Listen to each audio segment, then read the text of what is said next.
Hey guys, sorry it's been a little while since I did my last video there, but couldn't think of a good topic. But yeah, I'm gonna run off a couple of videos for this weekend. This is gonna be the first of the couple.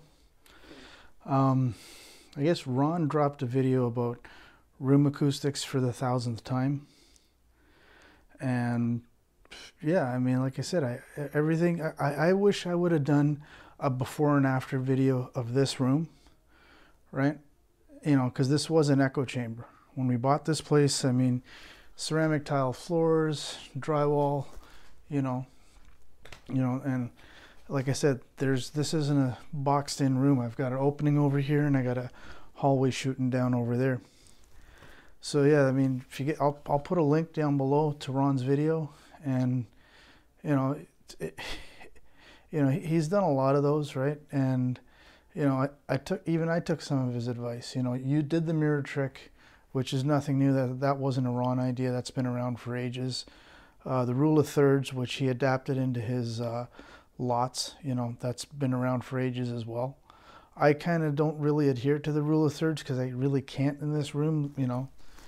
But yeah, I thought it was a really good video, you know. And you know, his echo chamber is extreme because he's basically taking a metal shed building, which I guess he did that spray foam I saw in the video there, and then he's going to add on top of it. And you know, this room too, it's taken a long time to get it to dialed in right, but last year I got it dialed in right, and then with my wife's help this year, you know, she painted all the walls for me, and then I got all the foam panels that, you know, I remember one guy, and I'm not going to mention his name, said that these white foam panels that I got, they don't do a damn thing.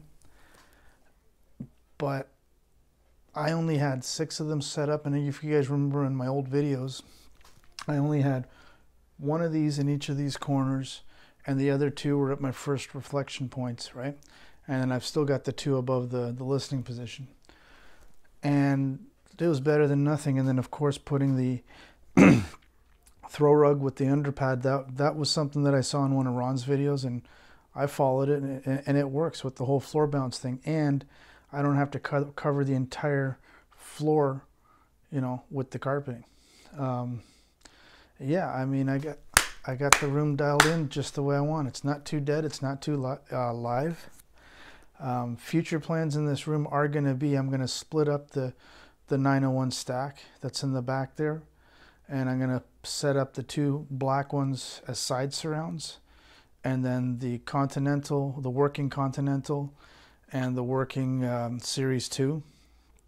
Those will be put on the taller bookshelves, but I'll keep the tulip stands for the side surrounds, and the height will be just right because it'll just go under the window over there. So that's one plan. And then on top of that, that yellow cable that you see, and I think I explained that in an earlier video, that's actually going to my son's room because he's got a racing seat system. You know, the actual steering wheel, the motor force and everything, it's a 15 amp power supply. So I told him, I said, just run it off my dedicated line that I use for the TV and the computer, you know, and at least that way he's not going to be messing with the rest of the electrical in the house. And it works, you know. What we're going to do is we're going to run a proper line through the attic, and then give him a tap off of my 12 gauge Romex solid core. We'll tap off of that into his bedroom. And when I do run that cable through the attic, when I run Romex through the attic, at the same time, I'm going to punch out a couple of holes.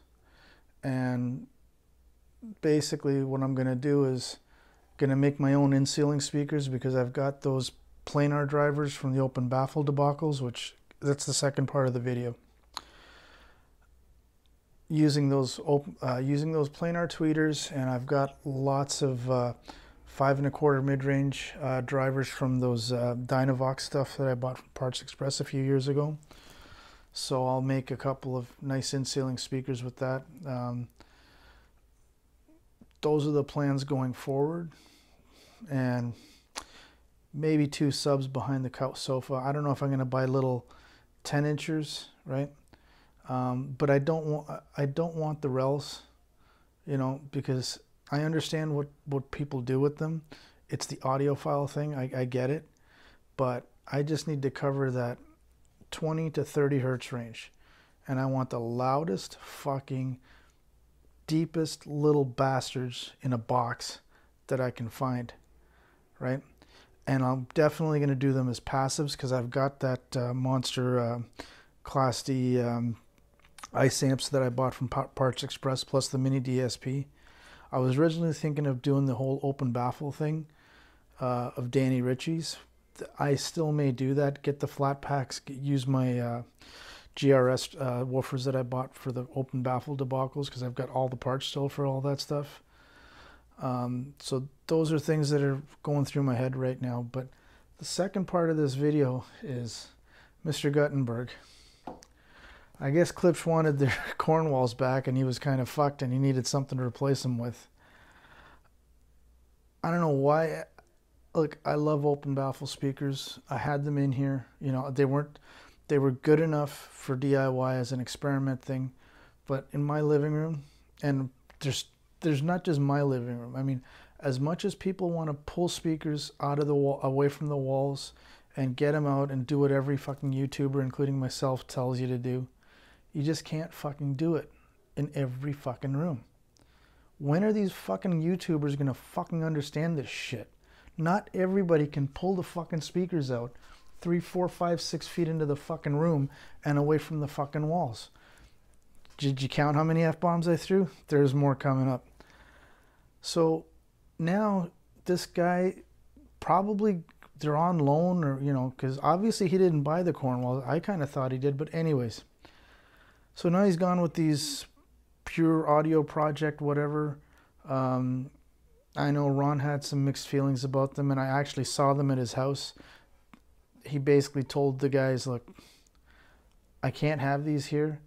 You've got crossover issues, you've got a few other things, but the most important thing is they were so tipsy.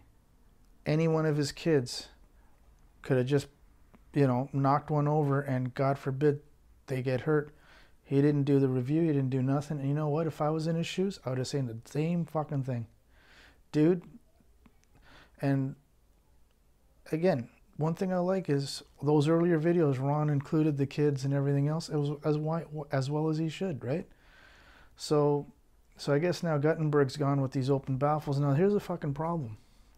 I love Maggie's. I can't have them in this room because you got to fucking pull them out, right? You know, anytime, like you guys saw in my past videos, anytime I set up bookshelves or skinny towers, I got to fucking pull them out, right? So now he's going with these Open Baffles. 90%, I don't care if you're a fucking audio fool, audiophile, or just a fucking guy that likes to crank his fucking tunes, right? We've all got fucking boxes, motherfucker. If you're gonna fucking have a reference and you're gonna compare it to, use a fucking boxed speaker. Open Baffle is great. It's beautiful. I know. Whether it's spatial audio stuff that Clayton builds, whether it's Danny over at GR Research, right? I've heard all this stuff. It's fucking amazing, right? I can't have them in my living room. And guess what? 90% of us can't have them in our fucking living rooms either, right? So to me, it's a disservice to the viewers. I'll be totally honest, because now anytime he gets a box speaker in, which is a good 95% of his reviews, right? He's going to go back to these Open Baffles. And it's two different animals, right? You want an Open Baffle to go down to 20 hertz? Guaranteed those ones from Pure Audio Project ain't going to go that low, right?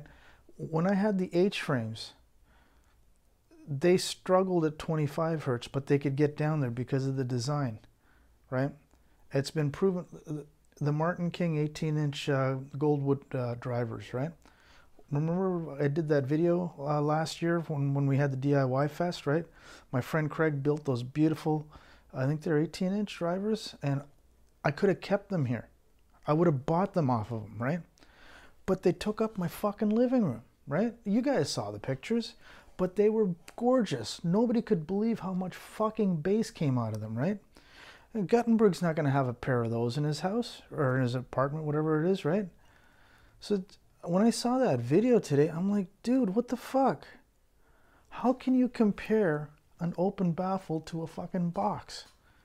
Like your subscribers, if they buy something based on something that you've said, how can you do you can't compare an open baffle to a box. It's two different fucking things. It's Magnapans, the same shit.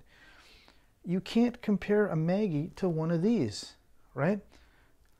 So I saw that video and I'm like, you know, I don't care if it doesn't get me any fucking brownie points. I don't care if I see him at Capital Audio Fest next month. It doesn't matter, right? I just saw that video and I'm like, dude, anyhow. So I got that shit off my chest. Okay, third one, it's going to be, yes, I'm going to Capital Audio Fest next month. Don't know if I'm going to be allowed in the Thursday press thingy or whatever. I'm going to ask Gary Gill if they'll let me in or not. It might be a hard no clue right now. I haven't talked to him about it yet, but it would be kind of cool if I was there the press day, but we'll see. My wife's going to go with me because we're going to spend about 4 days in DC.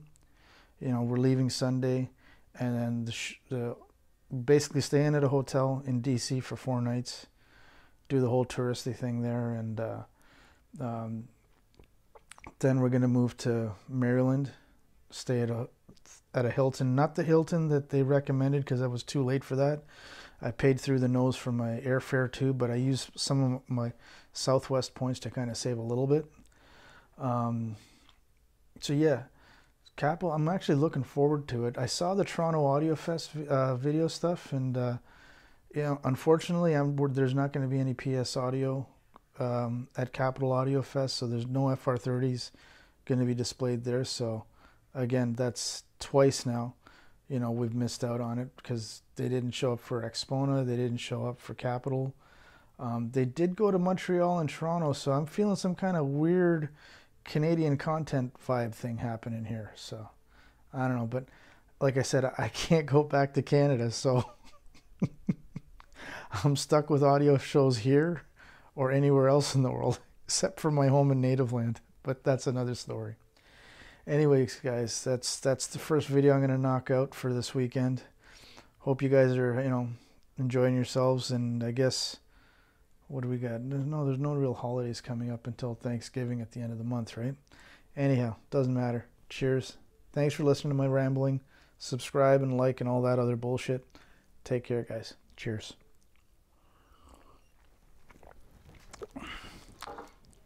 Great fucking box set. Beautiful fucking 5.1 mix. The Hip, that's still my favorite album. Fucking A.